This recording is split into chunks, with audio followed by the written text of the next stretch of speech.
taong nag-endorso sa kanya. Kaya po galit yung mga kasapi namin, bakit kami dinamay sa kanyang pagtakbo. Kaya insulto po yan sa Workers and Peasants Party, lalo na sa mga manggagawa at sa mga unionista. Huwag niya pong i-challenge sa mga unionista kasi marunong kami magprotesta at magsampa ng kaso laban sa kanya. Okay. Ano po ba, sino po ba ang otorisado sa inyo na pumirma ng Certificate of Nomination? Plain.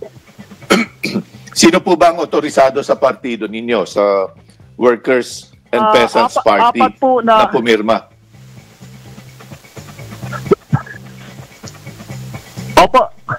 Anong September 25 po ay nagsumiti yung Workers and Peasant Party sa pamamagitan ng aming chairman, si Attorney Ariel Joseph Arias ng tatlong pangalan at ang kanya, may mga specimen signature sila na otorisado sila po na pumirma sa mga certificate of nomination.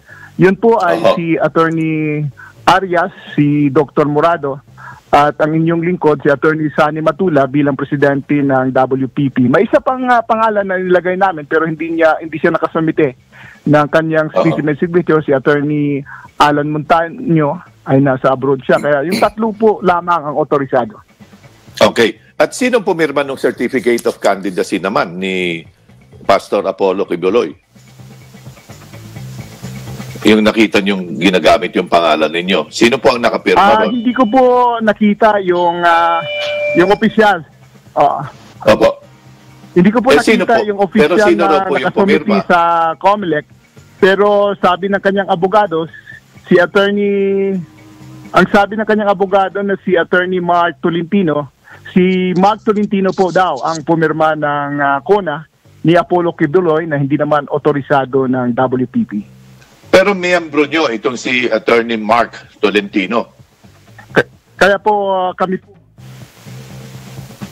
Miyembro po ba ninyo siya? Si Attorney Tolentino, sir? Ay aktibo. Wala akong personal na knowledge kung miyembro siya o hindi. Pero na-involve daw siya sa WPP noong 2021 election.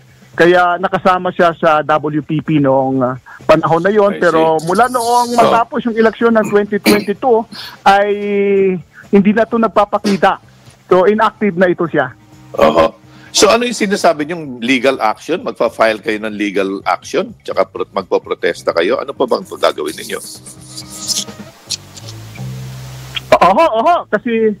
Kasi ang kinakailangan kami protesta at mag-file ng petisyon for cancellation of his certificate of nomination at pinag-aralan pa namin yung disqualification niya dahil maaring may gross misrepresentation sa kanyang kuna sa ilalim ng Section 78 ng Omnibus Election Code. So maaring dalawa yung option ay may cancellation ng kanyang kuna at kung makita namin na may ground talaga yung kanyang disqualification ay isalin natin.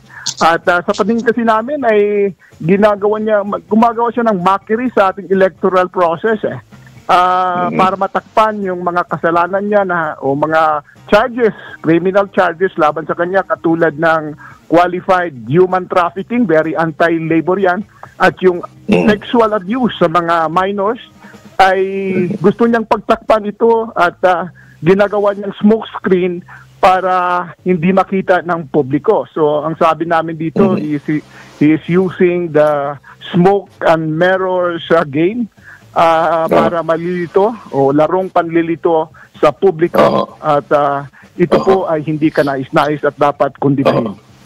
May alam po ba kayo kung paano siyang kakandidato? Kasi non-bailable po itong mga offenses na ito kaya siya nakakulong ngayon, di ba? Alam po ba kayo kung paano siyang kakandidato noon? Paano siya mangangampanya? Ang sabi ng kanyang abogado, narinig ko is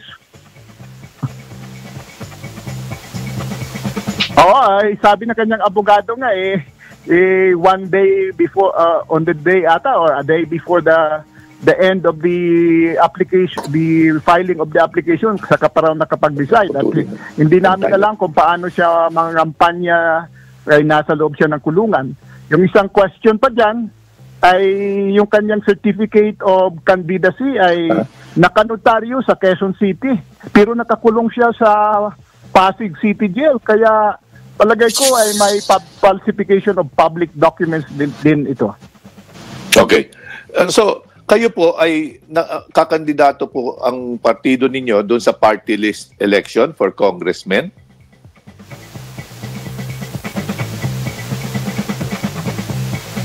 Hindi pa. Yung Workers and Peasants Party ay isang national party.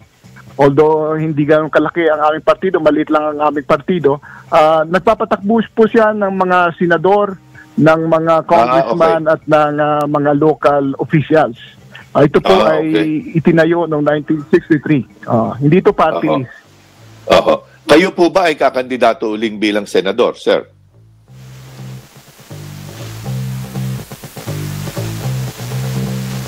Inendorso ako ng WPP noong aming convention noong September 14, 2024 at inendorso po ng partido bilang senatorial candidate sa darating na May 2025 election.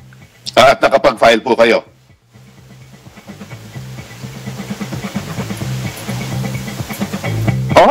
Noong pang October 5 po tayo nakafile ng ating certificate of candidacy at ng certificate of nomination ng WPP at yung acceptance natin. So, noong pong Sabado na nakaraan. Okay.